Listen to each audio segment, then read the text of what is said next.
Bien, buenas noches. Damos comienzo a Radiografía de Poemas y en esta oportunidad quería compartir con ustedes un poema que escribí hace algunos años y la meta es compartirles los procesos creativos y las consideraciones que yo llevé a cabo para escribirlo. Me pareció hacer esto porque muchas veces cuando uno en el encuentro de poesía, cuando uno explica un procedimiento o ofrece una herramienta a un alumno, suele ocurrir que una cosa es que te den lo que se supone que tenés que usar, si querés llegar a cierta meta y hay estos caminos, vos elegís cuál, pero no hay muchos más que estos otros, depende de la circunstancia en la que estés. Y otra cosa es contar cómo el otro hizo su experiencia de uso de la herramienta. Acá creo que es la clave. No se trata de tener el garage lleno de herramientas, recursos retóricos, por ejemplo, estrategias, principios, leyes, conocimiento técnico, sino poder sentir los criterios que se iluminan en diferentes situaciones que solicitan ser usados. ¿Qué quiero decir con esto? Si nosotros tenemos el garage lleno de herramientas, no quiere decir que por eso sepamos cuándo ni cómo usarlas. Por eso me parece útil este espacio para compartir con ustedes el proceso, qué voy pensando, qué voy sintiendo, cuáles son las decisiones que tomo cuando escribo un poema. Todos somos conscientes relativamente de qué es lo que ocurre cuando uno está escribiendo, ¿verdad?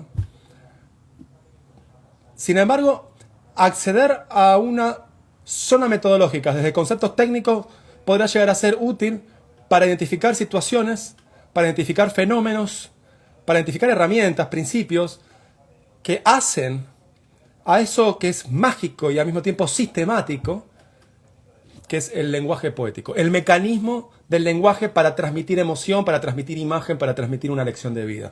¿Cómo funciona el lenguaje poético? Esa es una pregunta que voy a tratar de responder concretamente con ejemplos. ¿Cómo es el proceso creativo? Nuevamente voy a tratar de dar ejemplos concretos de cuáles las situaciones que experimenté y qué decisiones tomé en virtud de qué valores, qué observé.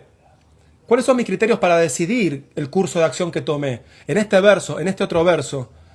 ¿Cuáles son los pensamientos, las creencias, las percepciones? ¿Cuáles son las emociones? ¿Cuál es mi idea de recorrido de lectura que quiero que experimente el lector? Todas estas consideraciones no son una biblioteca que se me cae encima de la cabeza, sino que es el resultado de estar en la acción. Todos tenemos un saber práctico. Lo importante es poder ser consciente del saber práctico y seguir enriqueciéndolo. No en detrimento del poema, sino a favor de la posibilidad de escribir el próximo poema un poco mejor. Entonces, la propuesta para este momento, y la idea es hacerlo varias veces, es contarles los sábados cómo escribo un poema. Y entonces, mi recomendación para ustedes es lápiz, papel, presten atención, tomen nota de lo que les resulte útil para su propia escritura poética. Así que vamos a comenzar. Vamos a saludar a quienes están presentes ahora. Hola Pandowski. Hola Debbie, ¿cómo te va? Hola Carla. Bien, déjenme contarles un poquito cuál es el contexto de producción. Primer palabra técnica. Tome nota. Contexto de producción. Es decir, la circunstancia que te rodea cuando estás concibiendo y escribiendo. Concebir el poema no es escribirlo. Escribirlo es pasar al lenguaje tus pensamientos y tus emociones. El momento donde se gesta el poema puede ser muy distinto, y la circunstancia y el lugar, del lugar donde lo vas a escribir. Por ejemplo, te inspirás en una plaza, pero finalmente escribís el poema en un café. ¿Verdad? Entonces, también vamos a estar hablando de estas fases del proceso creativo. Simplemente para ver en más profundidad y con más nitidez qué es lo que está implicado. Para que no nos tome por sorpresa el proceso creativo y para que el lenguaje poético no sea el resultado de la suerte, sino de la técnica. Y no hay que tenerle miedo a la palabra técnica. La técnica es lo que llevó el ser humano a la luna. La técnica es lo que genera vacunas, es lo que genera la ciencia, es lo que nos permite explorar el mundo, transformarlo. Lo mismo pasa en la poesía. La poesía tiene una dimensión científica muy profunda, que tiene que ver con el lenguaje, que tiene que ver con la psicología cognitiva, que tiene que ver con la ciencia subjetiva del propio autoconocimiento. Y todo eso son conocimientos, no es simplemente estoy inspirado, me pongo a escribir lo que salga. Esa es la salida fácil, descomprometida y quizá hasta ingenua hasta cierto punto. Siempre es muy importante activar una actitud comprensiva acerca de qué es lo que estoy experimentando. Y no me refiero a una filosofía o una charlatanería simplemente para sentir un placer de manejar ideas simplemente para enredarse en las ideas y por lo tanto confundir profundidad con complejidad. De lo que se trata aquí es básicamente de comprender para darse más posibilidades. Esto también lo decía Heidegger, un filósofo alemán del siglo XX. Comprender crea posibilidades. Es otra manera de decir saber es poder. Ahora, en el campo de la creatividad, crear es poder. ¿Qué es? ¿El poder de qué? De transformar la materia. El poder de, donde no hay algo, hacer que haya algo. Eso es crear. Pero crear involucra ejercer un poder. Y ejercer el poder involucra poder comprender en qué consiste la fuerza, poder sentir la fuerza y comprender cuál es mi posición frente a esa experiencia. Dejarla atravesarme y por lo tanto dejar que se convierta en texto. ¿Hacia dónde? ¿Hasta cuándo? ¿Cuándo termino mi poema? ¿Dónde? ¿Por qué verso es mejor comenzar este poema? ¿Cuál es mi protagonista principal? ¿Cuáles son los trayectos emocionales que quiero que experimente mi lector? ¿Cuánto de biografía y cuánto de fantasía voy a introducir? ¿Cuál es el equilibrio adecuado según mi sensibilidad o según mi lector ideal que yo me imagino en mi mente? Todas estas son preguntas metodológicas que de alguna forma u otra están en el fondo de la conciencia. No es que uno está escribiendo el poema y está pensando todo esto. No. Sin embargo, es como cuando uno aprende a bailar tango, por ejemplo. O cualquier danza. Primero te tropezás, no entendés, perdés el ritmo, pisás a la otra persona. Y de repente aprendés el básico, después algunas figuras, después vas combinando. Y después vas perdiendo la noción de esas formas. Y empiezan a perder los contornos, todas las formas, y va a formar parte del músculo. Esto es lo que yo llamo cuando la herramienta se convierte en músculo. No hay diferencia entre vos y lo aprendido.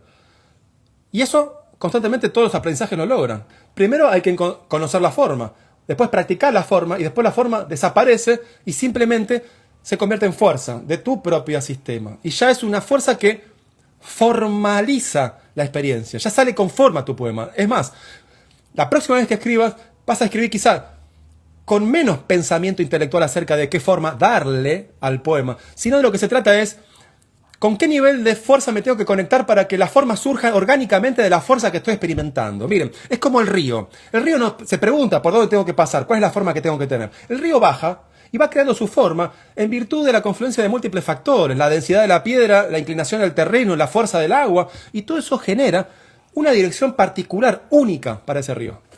Lo mismo pasa para el trayecto poético. Cada río y cada cauce es un poema.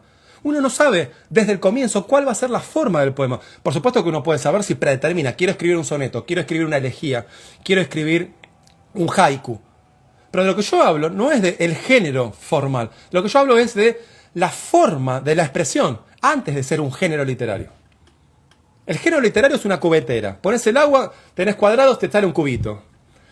La forma expresiva es algo totalmente inefable que solamente lo vas a descubrir en la misma fuerza poética.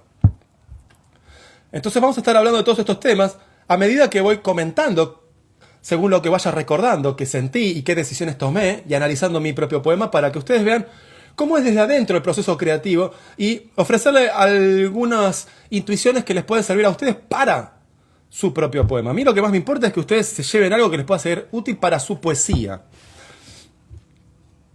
No duden en hacer las preguntas que quieran a medida que vamos desarrollando el tema. Ahora les leo todo el poema que escribí, le cuento el contexto de producción y pasamos a ver cada uno de los versos y las conexiones entre las palabras y todas las relaciones que hay de colores que establecía allí. Se escucha bien, ¿verdad? Me quedo tranquilo de que se escucha bien.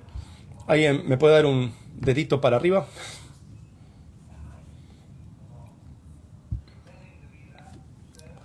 Bueno,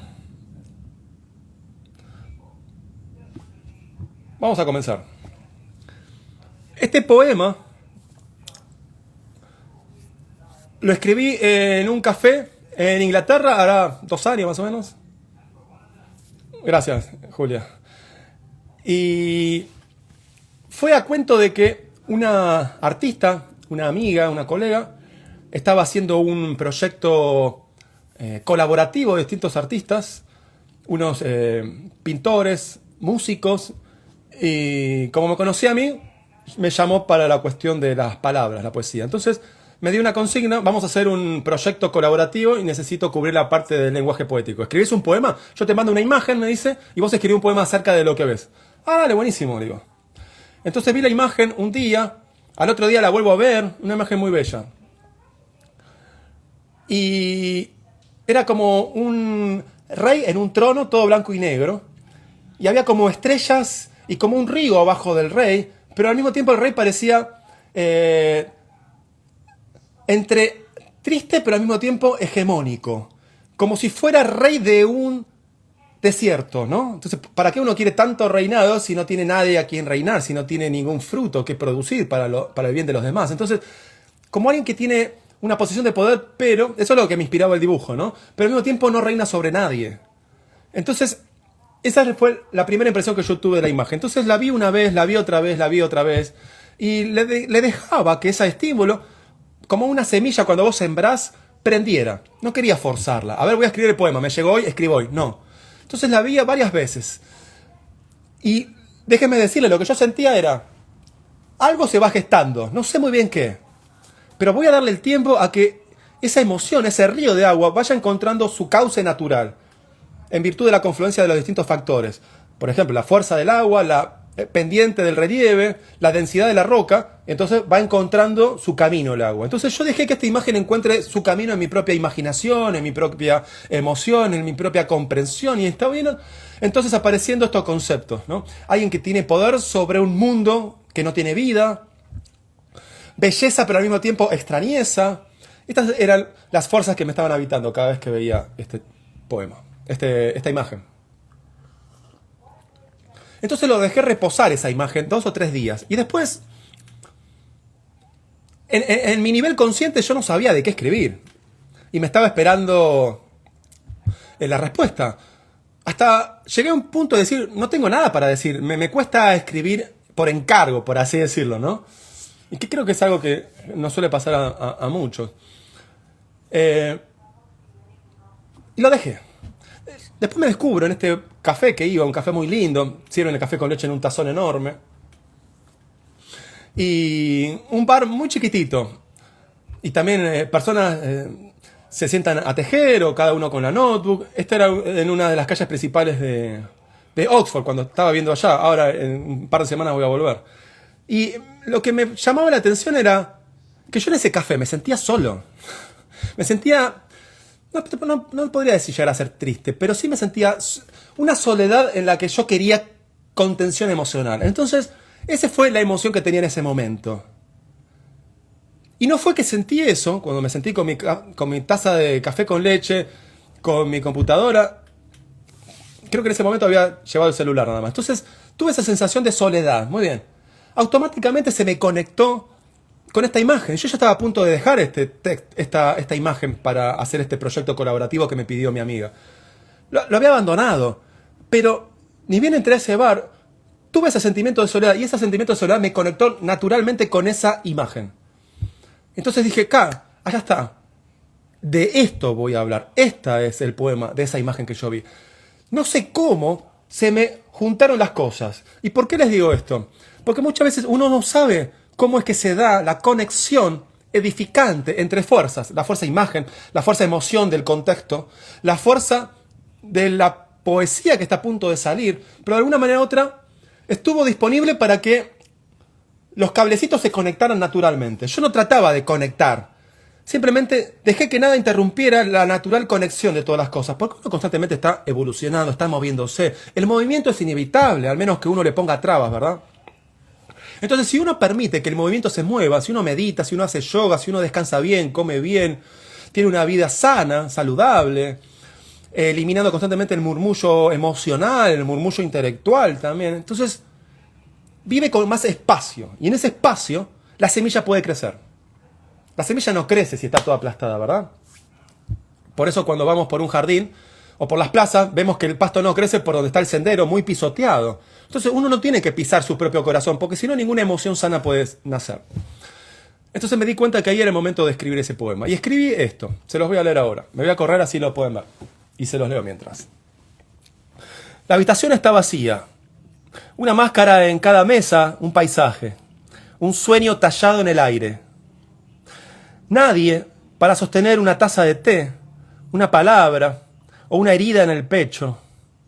Estoy sentado frente a ti, como el árbol de la flor en el aire ciego, como un mundo para evitar la verdad, o miles de espejos sin rostros. Aquí estamos, en todas partes, para abrir una puerta en la luz estrecha, para romper una ventana en el amplio silencio, o algún tipo de ilusión más allá de esta dulce máscara de paredes, mientras otro mundo nació para evitar la verdad. Ahí no llego a ver ahora. No llego a ver porque tengo los diálogos. A ver, así. A ver ahí. Mientras otro mundo nació para evitar la verdad, para sostener un agujero en el cielo y mantenerlos calientes, solo un rato, como pequeños pájaros en un nido. No había calculado el tema de los comentarios, no me permite leerlos. A ver ahí qué dice. Ah, ahí está. Solo un rato, como pequeños pájaros en un nido, para escapar de la eternidad. Ahí está. Disculpen esta lectura desorganizada, lo voy a mejorar para la próxima. Entonces, fíjense que el tono del poema tiene algo que ver con la soledad y tiene algo que ver con esta imagen de estar en una posición de poder, pero al mismo tiempo no tiene mucho sentido ejercer ese poder. Esto en cuanto al contexto empírico y en cuanto a cierto significado común a todo lo que va a atravesar este poema. Pasamos a las cuestiones técnicas, las más interesantes para que ustedes puedan llevarse a su propia poética. ¿Sí? Entonces pasamos de el mundo a la mente y de la mente al texto. Pasamos entonces del contexto de producción a la estructura del lenguaje poético y por qué yo decidí cada cosa en cada verso. ¿Sí? Bien. Vamos a comenzar con la primera. A ver. La habitación está vacía. ¿Qué pensé aquí? Sustitución, metáfora. En vez de escribir el bar está lleno de personas que no me conocen y con quien yo no hablo, entonces cambié bar por habitación. ¿Por qué? Porque la habitación es algo más íntimo.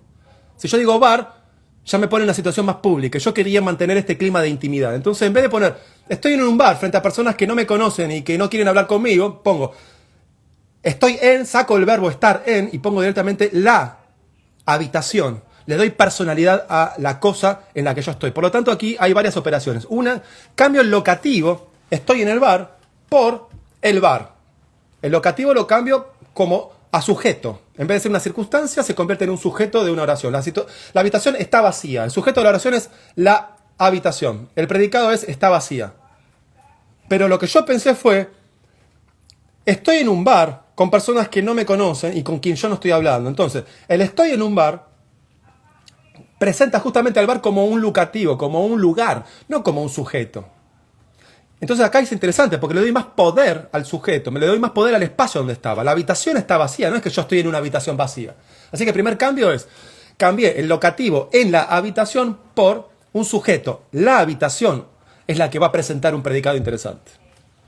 Y en vez de decir, estoy frente a personas que no conozco, saco la palabra persona, saco el verbo conocer y directamente pongo vacío. ¿Por qué? Porque es una palabra más contundente. La habitación está vacía. Falso. Si yo estoy en la habitación no puede estar vacía, al menos estoy yo, ¿verdad?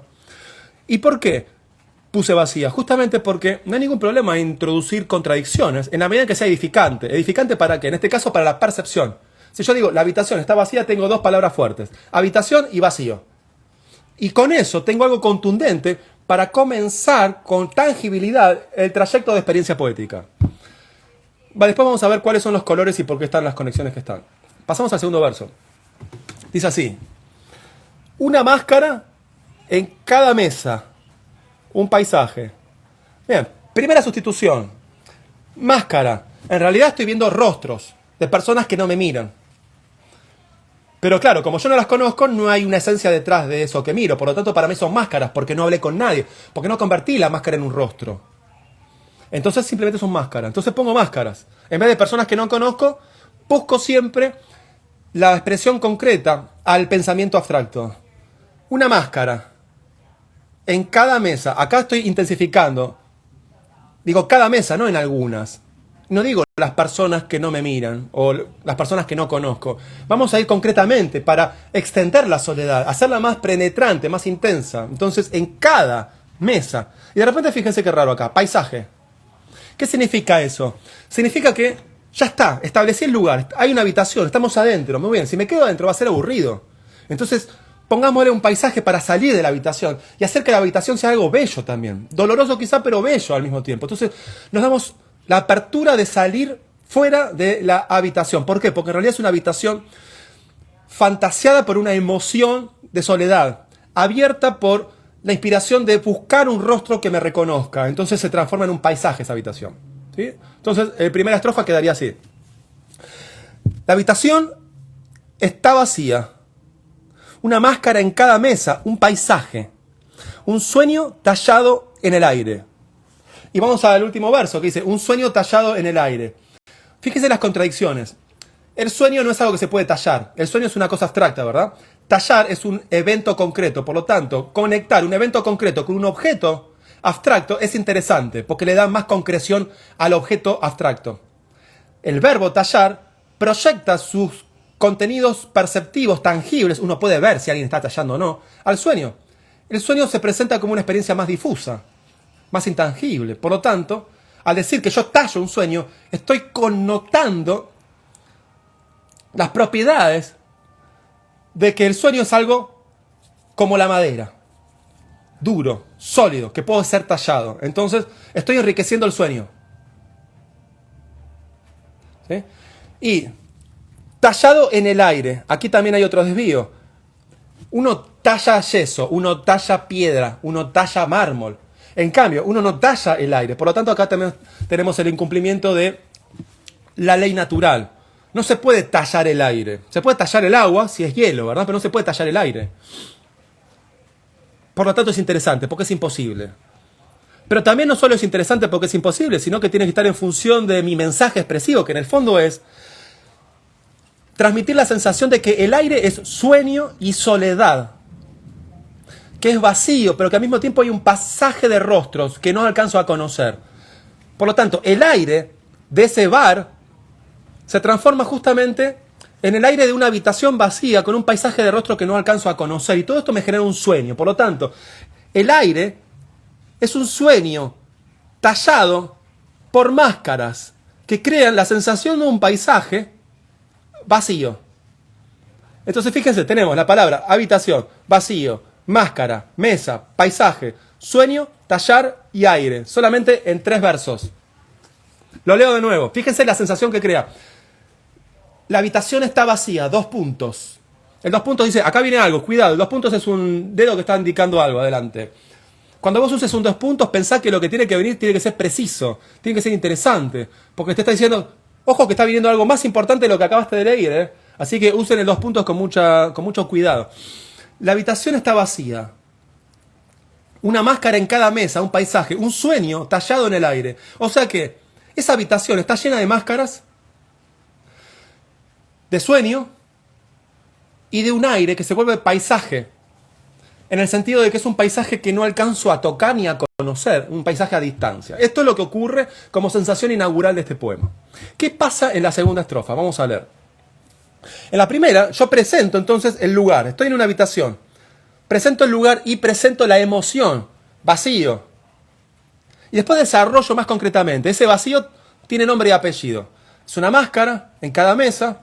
Es un paisaje vacío. También aquí hay un desvío de paso. Un paisaje vacío es interesante, porque en realidad cuando ve un paisaje uno ve determinación de montañas, lagos, árboles, edificios, lo que sea que esté en el paisaje. Pero si decís que hay un paisaje vacío, es extraño, es como ver un desierto. ¿Hasta qué punto el desierto es un paisaje? Uno tiende a ver un paisaje como algo robusto, lleno de determinaciones, muy interesantes y atractivos. Un paisaje invita a pintarlo, invita a la vida, ¿verdad? Y de repente un paisaje vacío no es más que decir un desierto, ¿verdad? Pero en cada mesa, con lo cual acá tenemos otro desvío. En cada mesa, que es chiquita, tengo un desierto que es grande. Por tanto, fíjense cómo la onda de sentido va subiendo. Del orden al caos baja, y sube al orden y baja al caos. Y se presiente lo que yo llamo una coherencia profunda. ¿Cuál es el mensaje de la coherencia profunda? Muy bien. Estoy en un bar y me siento solo. ¿Pero por qué escribí todo lo que escribí? Porque subí a la superficie buscando justamente que sea profunda la coherencia, no superficial. Entonces en la superficie introduzco contradicciones y imágenes concretas, habitaciones concretas, máscaras concreto, tallar es concreto, aire es concreto, paisaje es concreto, mesa es concreto. Lo que es abstracto es vacío y sueño. Necesito lo abstracto para balancear los concretos. ¿Por qué? Porque le da un respiro a la determinación de sentido en una única dirección. Entonces el balance también es muy importante. Pero si hay que decidir un balance, yo diría, en la poesía lírica sobre todo, un 80-20. 80 de expresión concreta y un 20 de abstracto. ¿Por qué? Porque los abstractos son como fondos donde luce lo concreto. Hay muchos estilos para escribir poesía, por supuesto, pero si uno quiere escribir poesía lírica, es la emoción la que se provoca a partir de la imagen. Por lo tanto, la imagen tiene que ser algo concreto. Y sobre todo imágenes visuales, pero no solamente visuales, pueden ser de otros órganos sensoriales. Tenés la vista, el oído, el olfato, el tacto y el gusto, pero la que más solemos usar, nuestro cerebro está más desarrollado en el aspecto de la visión, ¿verdad? Bien, pasamos a la segunda estrofa. Pueden hacer las preguntas que quieran acá, la segunda estrofa dice: nadie, para sostener una taza de té, una palabra o una herida en el pecho. Fíjese acá, la palabra nadie lo puse en verde porque conecta con vacío. Es otra manera de decir que el vacío es la nada de las cosas y nadie es la nada de las personas. Entonces repito la misma idea de nada. Nada de la cosa, aquí, en vacío, y nada de las personas, aquí, nadie. Entonces mantengo el bajo continuo del vacío. Es como en una orquesta, suena al principio y después se va repitiendo el mismo sonido para que recuerdes que están los bajos sonando, pero que no acaparen la continuidad. Simplemente en momentos estratégicos marcando un ritmo. Es decir, es el tronco, pero no necesariamente hay que ver el tronco siempre. Cada tanto lo vamos viendo para saber de qué árbol estamos hablando, ¿verdad? Entonces, acá hay un ritmo, vacío y nadie, ¿verdad? Y fíjense, ahora vamos a ir, que va a ti. Por lo tanto, donde no había nadie, de repente adquiere personificación y aparece una persona. Ese nadie se pobló en ti. Por lo tanto, el recorrido de vacío es vacío 1, vacío 2 y lleno 1. Vacío 2, vacío 1, vacío 2 y lleno 1. Por lo tanto, aquí se cumple lo que acá se va preparando. No hay nadie. No hay nadie. Oh, te encontré a ti. Respiro. Tensión y reposo. Es como la música. Dominante y tónica. Dos dominantes, una tónica. Si vos pones mucha tónica, la tónica es la que resuelve. O sea, escribir la tónica se termina la música. Entonces, dominante, dominante, dominante es la ola que va subiendo. La tónica es cuando la ola baja. Vos no querés que baje la ola al principio, porque si no, no hay interés para entrar al mar, ¿verdad? Entonces vos querés que la ola crezca, que la ola crezca, que la ola crezca, y vos estás con tu tabla acá a punto de surfearla. Entonces vas a querer que en el punto exacto puedas surfear la ola. Y solamente dejar de escribir cuando la ola se apagó. No bajarte antes de la ola, porque tenés más recorrido por hacer.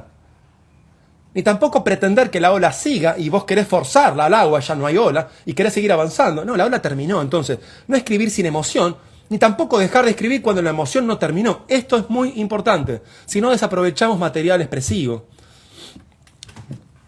Más.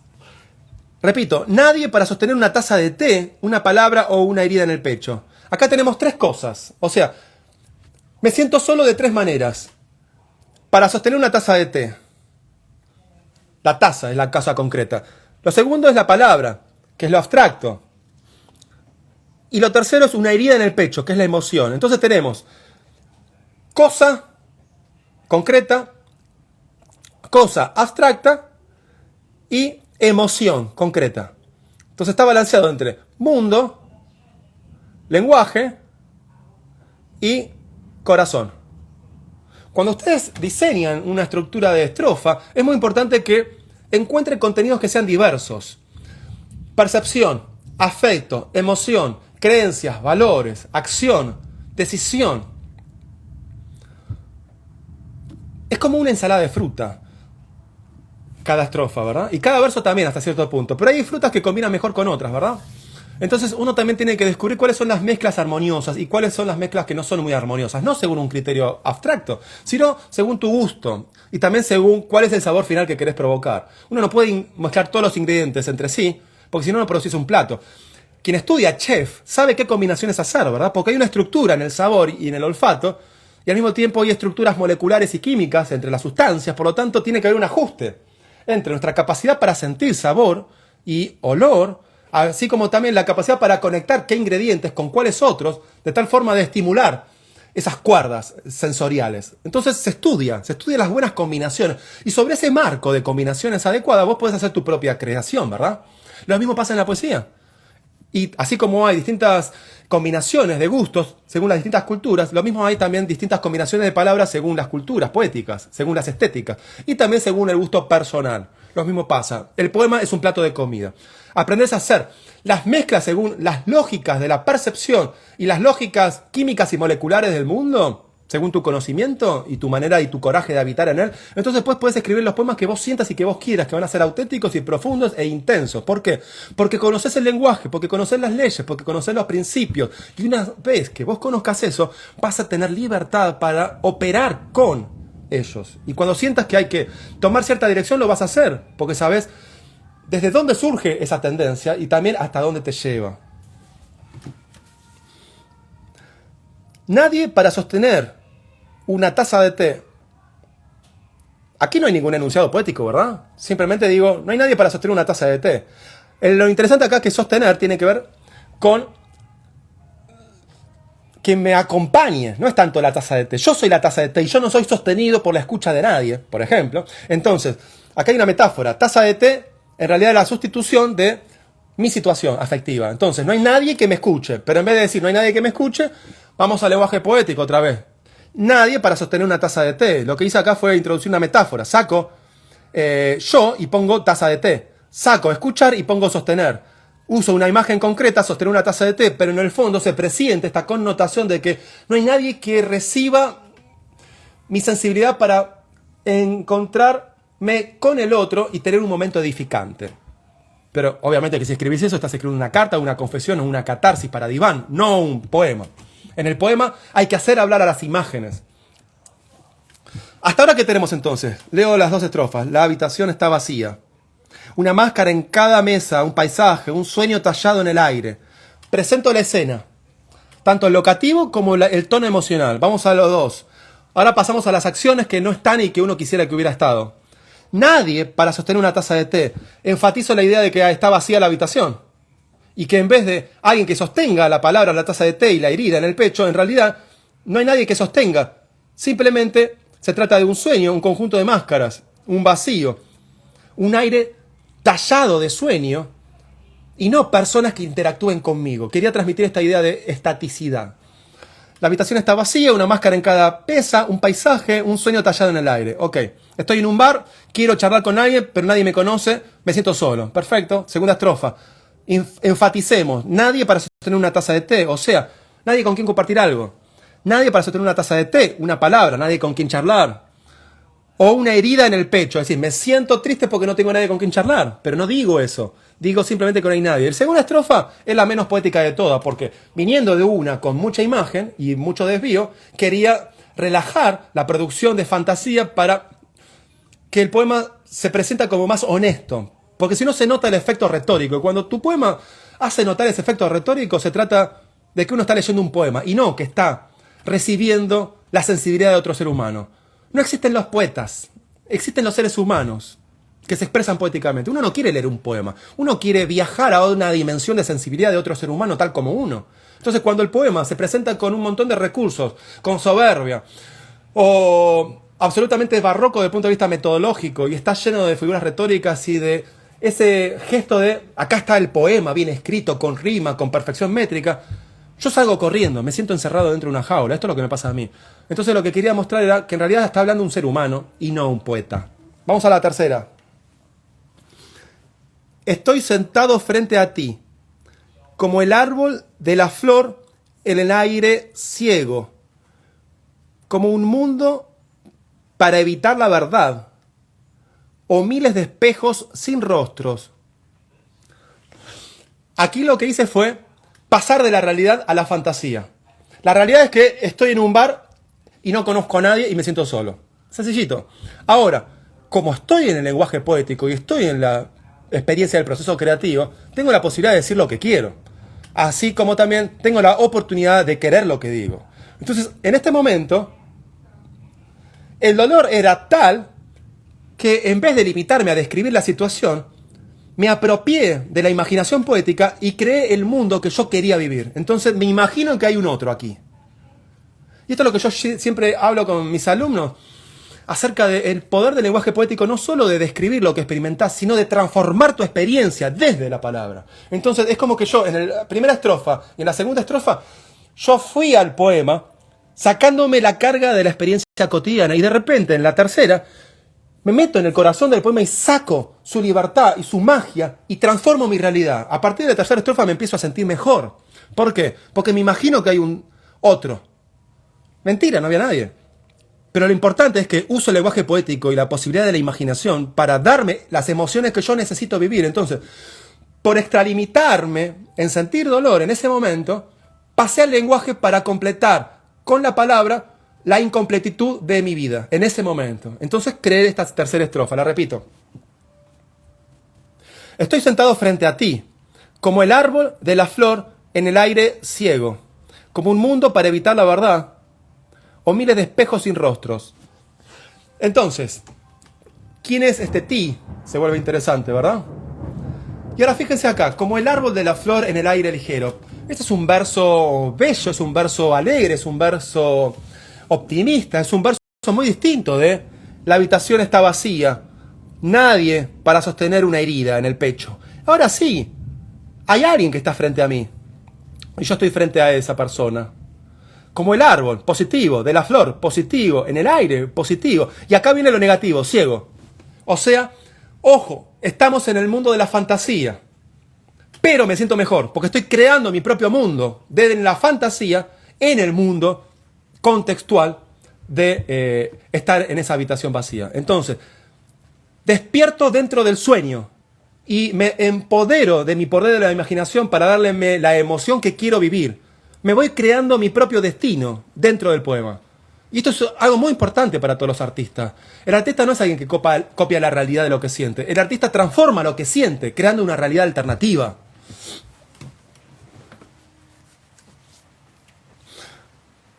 Estoy sentado frente a ti, como el árbol de la flor en el aire ciego. Como un mundo para evitar la verdad. Acá está la indicación de que estamos dentro de la fantasía. El aire ciego, acá se repite aire. Y aire nos lleva a sueño, por lo tanto estamos dentro de este espacio, ¿verdad? Miles de espejos sin rostros. Acá, miren, rostro se conecta con máscara. Entonces acá vuelvo a mostrar las personas que están frente a mí. Que ahora son rostros, pero son rostros ausentes. O sea que le doy más encarnadura a máscara, porque ahora le saco la máscara y quiero ver el rostro, pero hay no rostro. ¿Se ve? Entonces, en vez de decir, en cada mesa, aumento la cantidad y digo miles. O sea que nuevamente estoy estirando el hilo de la cantidad de esas máscaras, de esos rostros. Por lo tanto, estoy en el mismo lugar.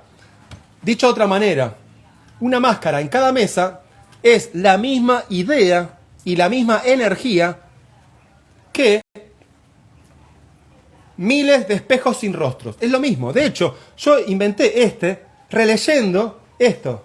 Es decir, yo leo esto y después me digo, ¿cómo puedo decir lo mismo de otra manera? Y apareció esto. Entonces, también quiero compartirles la idea de que escribir no es solo para adelante, también escribir es escribir para atrás. Hay múltiples temporalidades, múltiples espacialidades, múltiples dimensiones. Entonces uno se va estirando como si fuera una plastilina en múltiples direcciones, flotando. Fíjense, por ejemplo, esas imágenes de la NASA, cuando están los astronautas en la estación espacial, por ejemplo, o si vieron la película Apolo, creo que es Apolo 11, ¿no? Y aparece la gota de agua como una gelatina flotando. Bien, ¿saben por qué tiene esta forma esférica la gelatina de agua? Porque en realidad tiene forma esférica el agua. El punto es que acá en la Tierra el agua no tiene forma esférica porque está aplastada por las fuerzas de la gravedad. Pero si no está deformada por las fuerzas de la gravedad, el agua tiene forma esférica. Es interesante pensar la esfericidad del agua, no sometida a las fuerzas de la gravedad, que podría ser una inteligencia automatizada, una verborragia estabilizada por una manera de ser y de pensar y de sentir y de decir en el mundo cotidiano, no edificante. Cuando nos sacamos la presión de la gravedad, de un pensamiento automatizado, de una rutina no edificante, lo que encontramos es la esfericidad del agua, la transparencia del agua. Y al mismo tiempo la disponibilidad de nuestro espíritu para poder ser tensionado por las microfuerzas espirituales de lo que quiere ser dicho. Entonces puedo expresarme y no determinar lo que quiero decir en virtud de una intención. Descubro en mi sentir lo que quiere ser dicho. O sea que primero siento, después escribo. Primero siento, después escucho lo que siento y después trato de copiar lo que está haciendo sentido. No se trata de yo imponerle a la palabra lo que quiero decir. Se trata de aprender a querer lo que estoy escuchando. Es cambio de paradigma. El poema no lo escribís vos. Vos sos el traductor de lo que estás escuchando. No hay que buscar la voz poética. Hay que dejarse encontrar por la escucha poética. Acá se largó a llover. Me parece que todos los que estamos en Buenos Aires están experimentando lo mismo. Si hay alguien de otro país, no dude en avisarnos. Así vamos conociendo de dónde estamos conectados. Bien. Esperen que voy a cerrar acá.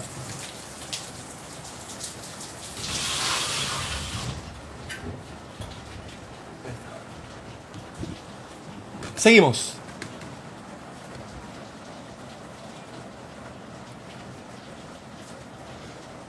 Leo la estrofa número 4. Dice así. A ver.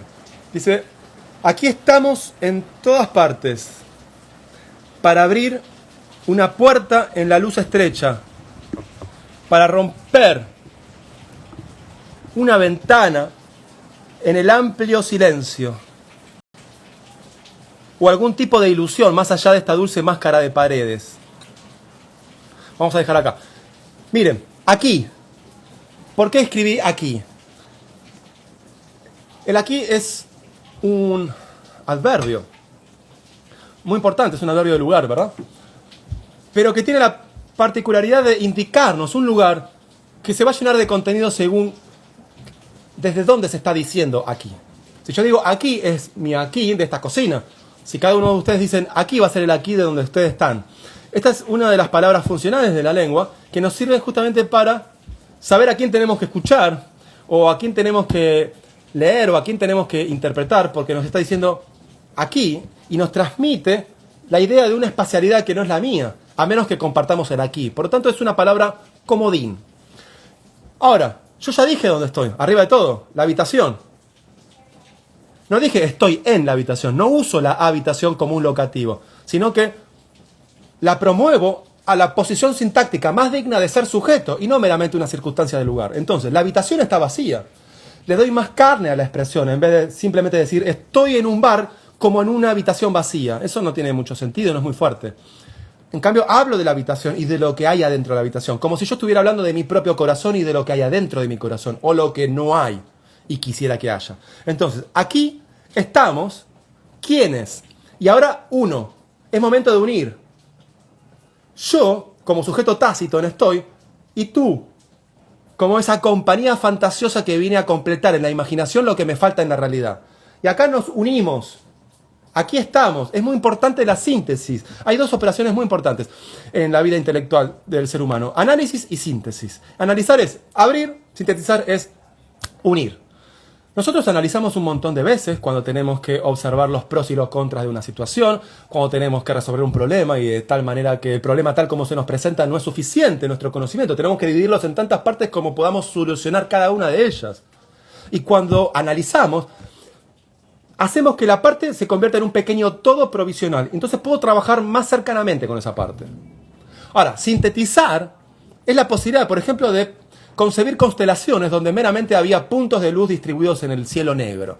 Constelar, unir, juntar, organizar, crear patrones, ver las relaciones entre las cosas. Todo eso es sintetizar. Es ver cuáles son las relaciones entre lo que aparentemente se presentaba de manera inconexa. Por lo tanto, sintetizar es comprimir los datos de tal manera de construir un conocimiento y operar con ese conocimiento como si fuera una unidad. Es como una pirámide ascendente. Yo tengo datos dispersos y los voy englobando en conjuntos con sentido. Después le pongo un nombre a ese conjunto. Entonces puedo subir al segundo nivel. Ahora ya hablo de los conjuntos, no de los elementos. Y de repente puedo unir un montón de conjuntos dentro de un gran conjunto. Entonces puedo hablar de ese superconjunto. Y así voy escalando en mi conocimiento. De tal manera que podemos manejar más información de una manera cada vez más organizada. Eso es sintetizar. No es estar a expensas de la incertidumbre total. Sintetizar es la posibilidad de encontrar patrones, relaciones estables entre las experiencias, entre las sensaciones, entre las emociones, de tal manera que se perciba un recorrido, se pueda trazar un sentido que a mí me permita conocer y por lo tanto hasta cierto punto manejar o controlar lo que estoy experimentando o lo que estoy construyendo. Si no hay síntesis, no hay comprensión. ¿Y qué hay? Ignorancia, miedo, prevención, reacción. Ahora, esto no quiere decir que haya síntesis total. Pueden haber síntesis parciales. Y entre síntesis y síntesis, saltos. La deconstrucción justamente involucra también síntesis, pero desde otra lógica. Hablo de la deconstrucción como una técnica filosófica de Derrida, para quienes sean filósofos. Pero básicamente tiene que ver con la idea de que el conocimiento no es un árbol. El árbol es un enfoque de cómo organizar la experiencia. En realidad, podemos pensar que la realidad también es algo que constantemente está sujeto al caos constante. Entonces, si tenemos que encontrar sentido, lo construimos al mismo tiempo que tenemos que abandonarlo rápidamente, porque ya no podemos construir grandes sentidos. En todo caso, podemos sospechar de que esos grandes sentidos en el fondo estaban ocultando una verdad y una voluntad de dominación. Entonces, si encontramos la verdad de esos discursos monopolizadores, estamos más desembarazados del engaño. Y esto es quizá estar un poco más cerca de la verdad, pero no hay una verdad única. Eso es básicamente lo que dice la deconstrucción. Entonces, a vernos con esta lógica difusa. Hay una lógica, pero no es la lógica deductiva, donde a partir de premisas obtengo una conclusión por fuerza argumentativa, ¿verdad? Ay, recién me doy cuenta que me puedo mover acá. Ah, mira qué bien. Bueno, buenísimo. A ver. Ok. Bien. Seguimos. Entonces, fíjense, aquí estamos en todas partes. Miren el todas. Es otra manera de decir en cada mesa. Así como también decir miles de espejos. Acá decimos en todas partes. O sea que 3 veces yo estoy diciendo hay tantas personas, pero al mismo tiempo tanta soledad. Y esta es la paradoja que quería transmitir, ¿no? Habiendo tantas personas, ¿no puedo conversar con alguien? Sí, me puedo sentar en la mesa. Hola, disculpa, do you want to speak with me some minutes? Yeah. No, I don't know you. Who are you? Entonces, esta es la paradoja que yo sentí. Habiendo tantas personas, sin embargo, no hay nadie. Entonces, eso es lo que yo llamo paradoja fundacional. Para todos los alumnos me preguntan, ¿qué es la paradoja fundacional? Es encontrar esa paradoja que te emociona, subirte a la ola y barrenarla, a ver hasta dónde te lleva. Entonces, fíjense cómo esa paradoja fundacional va atravesando, ¿no? Hay muchos, pero no hay nadie. Máscara en cada mesa, pero es una máscara. Después, hay miles de rostros, pero que son espejos rotos. O sea que, mucho, pero nadie. Y acá lo mismo. Estamos en todas partes, sí, pero tú y yo y tú ya es justamente el producto de un sueño. Estoy sentado frente a ti, aire ciego, sin rostro, como un mundo para evitar la verdad. Por lo tanto, estoy yo con mi fantasía, en la paradoja de que hay muchos con quien no me relaciono. Entonces, es interesante ver de qué manera esa paradoja se desprende. Pero fíjense la cantidad. Lo introduzco en la primera estrofa. Máscara en cada mesa. Lo introduzco luego en la segunda estrofa. En la tercera, perdón. Miles de espejos sin rostro. Y luego lo vuelvo a introducir en la cuarta. En todas partes. ¿Qué significa eso? Significa que una idea no me tengo que contentar con escribirla una sola vez. Tengo que meterme adentro, ver qué hay allí, qué emociones, qué conceptos, ver la estructura de la sensibilidad de lo que está gestándose y seguir por allí. Va a cambiar la forma, va a cambiar las palabras, va a cambiar la posición en la estrofa, pero tengo que seguir abriendo la compuerta de eso que se está expresando. No puedo contentarme con decir una sola vez las cosas. Tengo que volver a decirlo de otra manera. En retórica esto se llama perífrasis y paráfrasis. La diferencia entre perífrasis y paráfrasis. Una perífrasis es cuando vos decís una cosa y después decís otras cosas que la rodean. En cambio, paráfrasis es cuando decís lo mismo de otra manera, pero no escribís lo mismo. Yo, por ejemplo, en vez de decir me siento muy feliz, digo, el sol entró en mi carne. Entonces, el sol entró en mi carne es una metáfora, pero también es una paráfrasis. ¿Por qué? Porque está sustituyendo de una manera más larga, estoy feliz. Ahora, la perífrasis es decir las dos cosas. Estoy muy feliz, coma, el sol entró en mi carne. Entonces, la perífrasis es el sol entró en mi carne. Y es peri, está alrededor de, estoy feliz. O sea que la diferencia entre paráfrasis y perífrasis es, la paráfrasis no escribís la idea original y solamente pones la versión larga, por eso es paráfrasis, decís de una manera mucho más larga algo que podría haber sido más breve. Y la perífrasis decís las dos. ¿Sí? Bien. Seguimos. A ver. Dice así. O algún tipo de ilusión. Otra vez se repite. Miren. Máscara, sueño, nadie. Sin rostro. Espejo. Estoy diciendo exactamente lo mismo con diferentes palabras.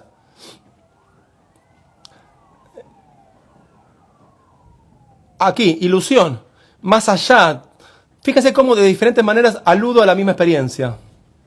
O algún tipo de ilusión más allá de esta dulce máscara de paredes. Ahora, la habitación se vuelve una gran máscara. No es que la habitación es el locativo donde hay un montón de rostros que no conozco. Ahora, esta misma habitación se vuelve, ella se transformó en una gran máscara. Adquiere identidad por ausencia, el espacio en donde estoy. Por lo tanto, se incrementa la información. Mientras otro mundo, miren que acá se repite mundo, como un mundo para evitar la verdad. Y acá tengo otro mundo. Por lo tanto, es la misma idea. Un mundo que evita la verdad y otro mundo, estamos en el mismo lugar. Nació para evitar la verdad. Lo repito, fíjense, como un mundo para evitar la verdad. Y acá digo, mientras otro mundo nació para evitar la verdad. ¿Qué es esto? Esto es una repetición relajada. Uso exactamente las mismas ideas y las mismas palabras, pero introduciendo nuevas palabras. ¿Para qué? Para dar una sensación de renovación. Pero quería darle estructura al poema de tal manera de repetir la misma idea como una manera de eje. A, B, C, D, A, F, G, H. A. Esas tres A van dándole como el tronco del árbol, el esqueleto del cuerpo. Permite que la identidad se vaya desarrollando y le da a las diferencias un lugar donde anclarse. Mientras otro mundo nació para evitar la verdad, para sostener un agujero en el cielo. Fíjense, la palabra sostener ya la había usado antes, aquí arriba, para sostener una taza de té. Y ahora estoy pensando en la distribución. Sostener es una palabra, como un mapa conceptual, que va primero para la taza de té y después va para esta otra expresión, que es esta. Para sostener un agujero en el cielo. Entonces, lo interesante es que el mismo verbo sostener me lleva primero a la taza de té y luego me lleva a agujero en el cielo. Entonces, sostener se repite aquí. Vamos de nuevo. Sostener, elemento A. Una taza de té, elemento B. Sostener, aquí, es elemento A, otra vez, pero prima. Simplemente porque difiere la posición, pero es la misma palabra. Y acá tengo, en vez de B, voy a tener un C, o más bien una Z, porque semánticamente está muy alejado. En vez de decir taza de té, tengo un agujero en el cielo. Y esto es clave. Cuando ustedes vayan a hacer una repetición, A, B, A', C, no pongan C, pongan Z, de tal manera de semánticamente buscar la mayor distancia posible entre el elemento B y el que está a punto de escribir. Entonces, fíjense la distancia semántica que hay entre taza de té, aquí, Elemento concreto es un espacio pequeño y es un elemento que se ingiere, por lo tanto es un alimento, taza de té, y tiene que ver con la docilidad también, con la ternura, con la vulnerabilidad, con la elegancia, con la belleza, con la comunión, ceremonia del té. ¿Y acá qué tenemos? Acá tenemos un agujero en el cielo. Es la tormenta, es el agujero negro. Fíjense entonces, miren la distancia semántica. Taza y cielo. Me acuerdo en Inglaterra, en la biblioteca donde daba clases, en la biblioteca del condado de Oxford, había un alumno en escritura creativa que había creado una metáfora muy hermosa. Una pequeña tormenta en una taza de té, ¿no? Y la idea de que la tormenta está dentro de ese espacio tan pequeño de una taza de té. ¿Cómo una tormenta puede estar ahora dentro de una taza de té? La tormenta es grande, la taza de té es pequeña. Muy bien, no se puede. Incumplimiento de ley natural. Perfecto, escribí eso. Y acá lo tenemos. La taza de té es pequeño. En cambio, agujero en el cielo es grande. Sin embargo, hay algo en común entre taza y agujero, porque la taza tiene un agujero, ¿verdad? Y al decir agujero, estoy también diciendo que el cielo puede ser pensable como una taza. Y cuando vos volcás la taza, llueve. Si tiene contenido, ¿verdad? Entonces, si bien hay diferencia semántica, también hay encuentro de sentido. Y esto es muy importante. Cuando ustedes estén escribiendo sus poemas, tengan en cuenta esta relación entre identidad y diferencia. Que la identidad no monopolice la superficie del texto. Y que la diferencia no te desvíe demasiado, porque si no vas a terminar acumulando un conjunto de versos que no va a ser un poema, porque para que haya un poema tiene que haber una articulación interna entre esos versos, tiene que haber una estructura que los englobe, tiene que haber un principio generador. Vos no vas a inventar el árbol uniendo las hojas a las ramas al tronco y el tronco a la tierra. Vos inventás el árbol porque no lo inventás, simplemente porque sembrás la semilla y la regás y dejás que la naturaleza haga su magia. Lo mismo pasa con el poema no lo escribís vos, el poema se escribe en vos, así como la semilla se nace en la tierra. Vos lo que hacés es regarla. Vos lo que haces es escuchar. Bien, y ya para ir finalizando.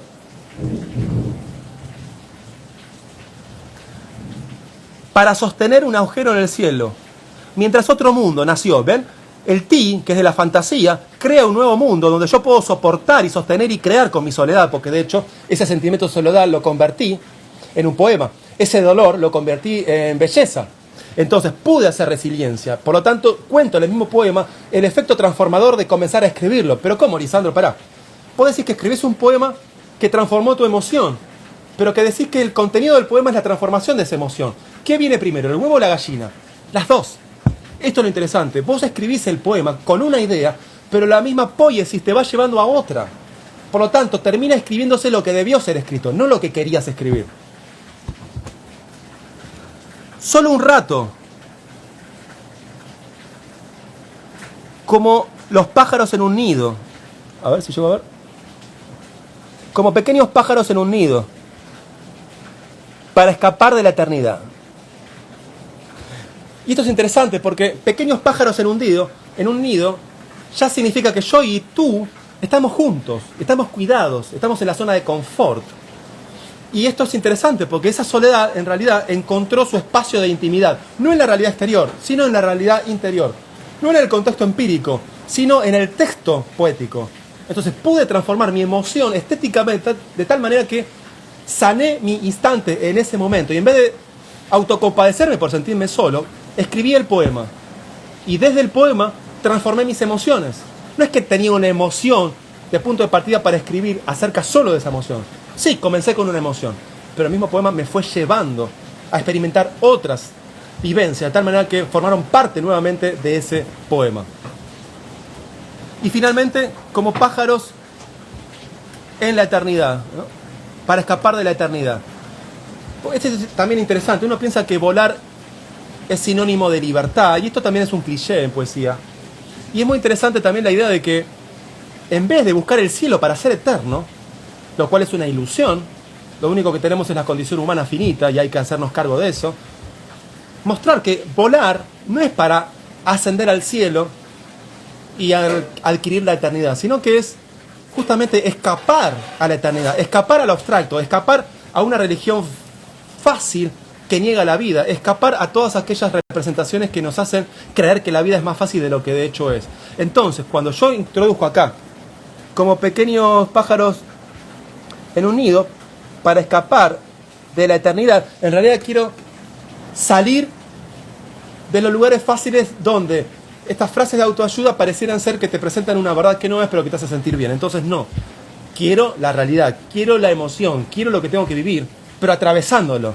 Que la misma experiencia me demuestre el aprendizaje que necesito y asimilar y emplear para seguir adelante. Por eso fui en contra del sentido común.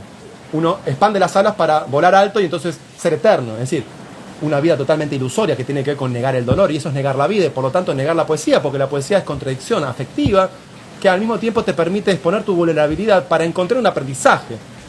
De esta manera entonces el poema termina con una intimidad, pero en el nivel de la fantasía, en donde no se busca la trascendencia, sino una inmanencia desde el coraje, un habitar la vida, atravesándola, utilizando los recursos que necesites, de tal forma de que, si es la poesía lo que te permite convertir el dolor en belleza, hacelo. ¿Alguien quiere hacer una pregunta? Voy a dejar acá el análisis, abrimos un espacio de unos minutos para responder si tienen alguna pregunta, de cualquier aspecto, proceso creativo, lenguaje poético o mentalidad expresiva.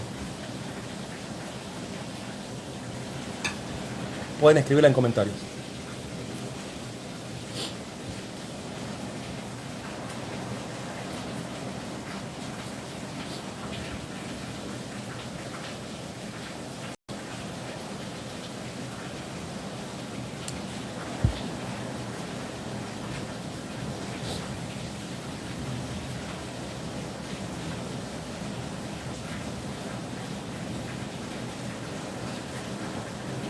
Bueno, mientras, si alguien quiere formular una pregunta, mientras voy leyendo los comentarios que hay. Pandowski dice el desierto de lo real. Después dice la habitación podría ser tú y te sentías vacío. Sí, también. Después dice persona igual máscara, todos somos una máscara. Bueno, la definición en latín de persona es la de máscara, ¿no? Etimológicamente. Después pregunta, ¿cómo se sostiene la palabra? ¿Sería eso una herida en el pecho?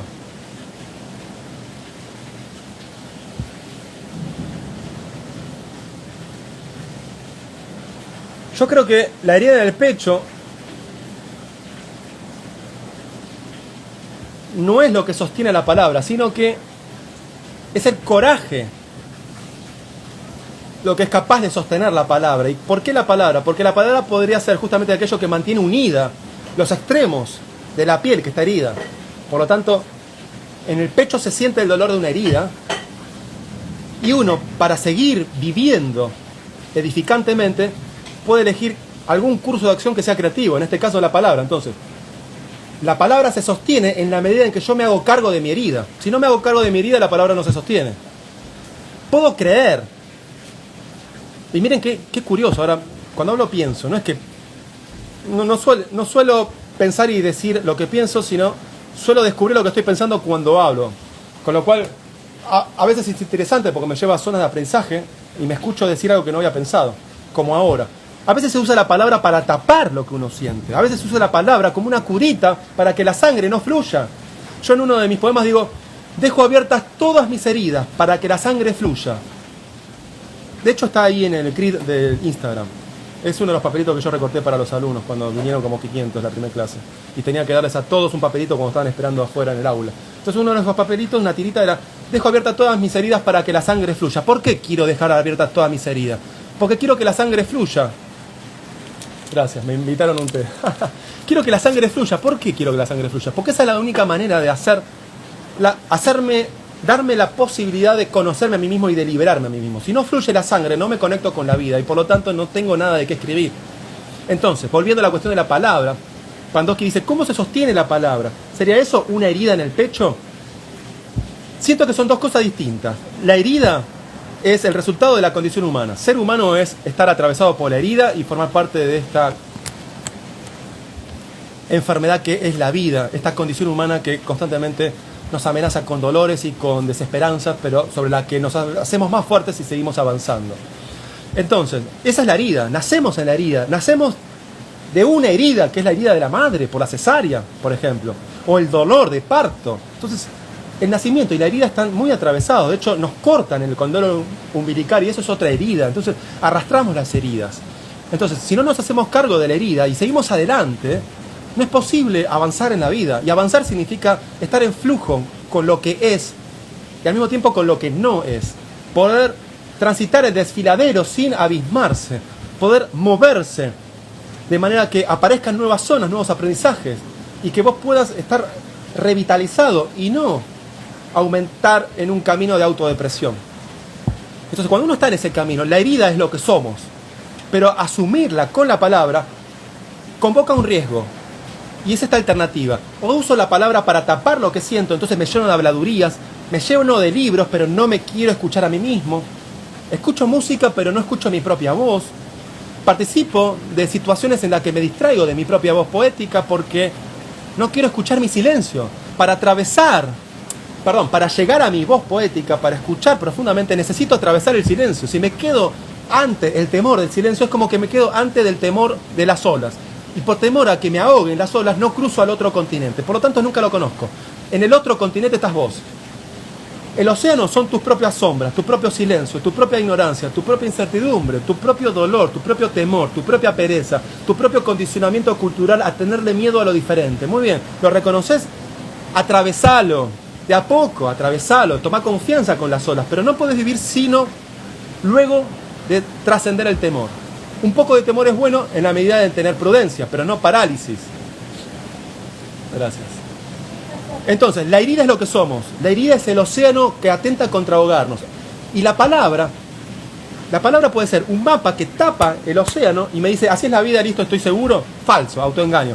O la palabra es la tabla de surf por la que vos podés transitar, por la que vos te podés mover en una síntesis de caos del océano y al mismo tiempo la voluntad de hacia dónde querés llevar tu tabla de surf. Ustedes saben que uno no puede controlar la ola, pero sí puede uno dirigir la tabla de surf. Por lo tanto, hay cierto control sobre la ola. Y esto creo que es un balance interesante entre voluntad, hacia dónde llevar mi vida, mis decisiones, qué vida quiero vivir, qué poesía quiero escribir. Y por otro lado, la ola de la vida, el caos, lo que acontece, las situaciones. Puedo surfear el caos. No es todo caos ni todo orden. Si es todo orden, me quedo agarrado a la palmera. Si es todo caos, la primera ola me hunde y me ahoga. Entonces se trata de estar afuera, pero también ejerciendo el manejo energético de lo que yo tengo a disponibilidad. Por lo tanto, la palabra es lo que me sostiene en la herida. Pero también la palabra puede ser lo que tapa la herida y me crea el autoengaño de que estoy en una zona de seguridad cuando en realidad estoy ignorando mi propia condición humana y por lo tanto desaprovechando los dones de la vida que tiene que ver con la creatividad cotidiana. No sé si apareció alguna pregunta acá. Igual sigo leyendo los comentarios. Sí, dicen que ahí llueve también, se escucha el agua. Llueve en Buenos Aires. Tere dice que analizo y desmenuzo el poema. Qué lindo, dice Carla. María Julia dice muy linda poesis, Lisandro. Daniela dice la habitación podría estar llena de gente, pero el personaje. No entendí, si querés reformular. Débora dice la isotopía de la soledad, la fantasía, lugar. No sé si entiendo la pregunta. La isotopía de la soledad, la fantasía, lugar. Apuesto que mi interpretación correcta de tu pregunta sería si el lugar es la isotopía que se mantiene, de tal manera que es lo que va desplegándose este clima emocional de vacío. En ese sentido, sí. La misma habitación con esta paradoja fundacional de que hay muchas personas, pero ninguna persona. Es decir, hay muchas máscaras, pero ningún rostro. Porque no hablé con nadie. Cuando vos hablás cara a cara y mirás a los ojos, ahí la máscara cae, al menos para quien quiere esa conexión, y queda el rostro. Quizá el otro cree que está usando la máscara, pero uno puede con rayos X mirar a través de la máscara, ¿verdad? Eso no ocurrió, por lo tanto, la idea del espacio como lugar donde me siento solo, pese a que hay muchas personas, es lo que se va desplegando como isotopía. En griego iso igual y isotopía lugar. Por lo tanto, el mismo lugar es esta sensación de estar acompañado, pero no hay ninguna persona de la que yo siento compañía. Así que sí, efectivamente es una isotopía. Es un hilo que se va desarrollando, ¿eh? Depende del caso. Daniela dice, ¿aujubeatar solo? No entendí. Débora dice, ¿así sería? No sé qué sería ese así. Ah, sí es la pregunta anterior, sí. Daniela, aún estar solo. Después, ¿hay mesas en la habitación? Depende de qué habitación. No entiendo la pregunta. En realidad, por conocimiento del mundo, en las habitaciones, si hay una mesa, es la mesa de escritorio de estudio, ¿verdad?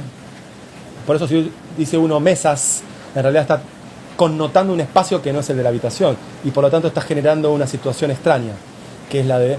Espera, ¿estamos en una habitación o estamos en un bar? No, pero yo llamo al bar como una habitación porque en realidad quiero sentir la intimidad de un espacio público. Porque yo vengo con el corazón abierto. Y en vez de encontrarme con un rostro al menos, me encuentro con cientos de máscaras. Esa es la idea. Si yo no estuviera vulnerable en ese momento, hubiera visto el bar como un bar y no como una habitación, que es el espacio de lo íntimo, ¿verdad? Entonces la idea es que ya perceptivamente en la vida cotidiana yo voy con la actitud de extraer la poética de las vivencias que voy experimentando. Si no vas abierto, la poesía no la escribís sobre el texto, la poesía la escribís en el mundo, en la vida cotidiana, a cada rato, cuando vos haces una grieta y rompés la asociación de los términos A y B y encontrás X, Y y Z y fluís hacia otra dimensión. Carla dice, encarnar es una herida que nos acompaña toda la vida. Encarnar es una herida que nos acompaña toda la vida. Sí, y yo creo que estamos encarnando constantemente nuevas heridas, pero eso no es algo malo en sí mismo, sino que es la posibilidad de descubrir cuán profundo es nuestro cuerpo. Lo interesante es no quedarse siempre en la misma herida, eso es aburrido, no es tener siempre los mismos problemas. Lo interesante es cambiar de problemas, lo interesante es cambiar de piel, lo interesante es cambiar de herida y ver que, como un iceberg, las heridas cada vez son más profundas, pero al mismo tiempo uno es más libre y uno se conoce más. Por lo tanto, una poesía que es autoconsciente de las heridas, pero de heridas cada vez más profundas, es una poesía que cada vez es más libre, porque se arroja a sentir el terror de la vulnerabilidad de estar expuesto a algo que uno no controla, pero al mismo tiempo que en el acto de verlo, uno ejerce un pequeño control, que es el control de la conciencia, y por lo tanto liberarse de la fuerza y de la energía emocional que me atravesaba, porque ahora soy consciente. Y cuando yo soy consciente de una herida, ya no estoy tan afectado por la herida, porque la conciencia es un poder. Es el poder de estar presente, el poder de recuperar mi aquí y mi ahora, el poder de tomar una decisión de cómo quiero responder a esta nueva información. Y cuando estoy libre de las emociones no edificantes, tengo la satisfacción de experimentar mi libertad. Y en el campo del arte, uno la ejerce, por ejemplo, extendiendo el hilo del lenguaje. Entonces escribes un poema, escribes otro poema, como pequeños testimonios de tu ser en el mundo desde la herida. Cecil dice, no escuches la pregunta, pero perfecto lo de la herida. Bueno. Daniela dice, voy a tomar un poco de té. Daniela dice, la habitación podría estar llena, pero el personaje aún estar solo. Exactamente, esa era la idea. Hay no sé qué es esa palabra, en estar solo y soledad. Si querés reformular, no entendí el comentario. Diferencia. Hay diferencia entre estar solo y soledad. Sí, la idea es sentirse solo y estar solo, ¿no? El estar solo es una situación empírica. Si no hay ninguna persona, uno parece que estar solo, como una definición muy básica. Pero sentirse solo es dejar abierta la posibilidad de entristecerse por no estar con otro cuerpo cerca o por no tener una conversación edificante. Y eso ya es una cuestión de actitud también. En realidad, uno no está solo. Uno está con sus células, uno está con el silencio, uno está con una planta, uno está con sus pensamientos, con sus emociones, uno está con todo el mundo, uno está con el planeta, uno está con las estrellas. El tema es que hay que desantropomorfizar nuestro aliado. Nuestro aliado no es el otro, el cuerpo, la pareja, el padre, el hijo. El verdadero aliado más profundo que uno tiene es la propia conciencia, el propio espíritu, el estar con uno mismo. Después viene el mundo, las personas. Si uno no aprende a estar con uno no puede estar con otros. Podría experimentar estar con otros y disfrutar de eso, pero no termina nunca uno de poder desarrollar un vínculo edificante, libre, donde se comparte el aprendizaje y al mismo tiempo la alegría, y no llenarnos los vacíos. Pandowski dice, ¿podrías reducir ese poema a un par de besos y conservar su núcleo poético? Sí, en principio sí. Por supuesto que se perdería información y energía, ¿no? Pero la idea sería, vos decís, reducir ese poema. Por supuesto, en un par de versos. Si me tuviera que quedar con algunos versos, quizá diría esto. A ver, par de versos son 2 versos. Yo diría, A ver. Quizá, así rápido, ¿no? Empezaría con una máscara en cada mesa, ¿no? Y después me iría a...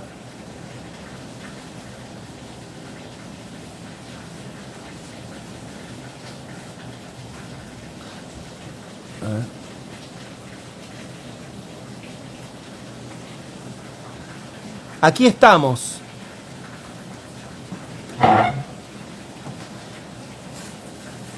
En todas partes. Y fíjate vos cómo. Entre una máscara en cada mesa y aquí estamos de... Ok, hay muchos, pero hay máscaras y sin embargo, aquí estamos en todas partes. Sí, hay una manera de estar que tiene que ver con la soledad y al mismo tiempo con la compañía. Quizás esos dos podría ser, podría estudiarlo más y darte una respuesta mejor, ¿verdad? Después dice, Cecil, la conciencia. Mirá que es muy interesante ese error de tipeo, ¿no? Dice, ciencia. Ahora, podríamos sacarle la N y poner la S, ¿no? La vos ciencia o la tu ciencia. La conciencia del tú, ¿no? La conciencia como conciencia del otro. Es un poder, una posibilidad de mi parte y un manejo de nuestra libertad. Bueno, es un válido comentario. Bien, no hay muchas más preguntas entonces. De hecho, no hay ninguna más. Vamos a dar por terminado este espacio. Espero que lo hayan disfrutado. Recuerden que lo más importante no es nada de lo que dije, sino cómo ustedes pueden usar algo que les pareció útil para sus propios poemas. Nos vemos el sábado que viene. Chao, chicos.